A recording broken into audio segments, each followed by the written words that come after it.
saya kira ini murni penyebabnya adalah karena alam, gitu ya. Cuaca yang dengan badai, yang satu kesyukuran karena ini jatuhnya tidak membawa korban baik fisik bangunan maupun korban jiwa. Ya, sebenarnya usianya memang sudah 10 tahun, dibangun tahun 2010, dan tahun 2019 yang lalu, tahun kemarin, saya sudah memperbaiki dengan melakukan pengecetan dan menambah ring talinya, pengikat dari 4 penjuru.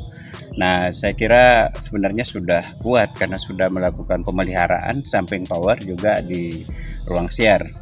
Tetapi ternyata karena hujan yang cukup keras tadi akhirnya tumbang dan Pak Rektor langsung sudah meninjau melihat lokasi.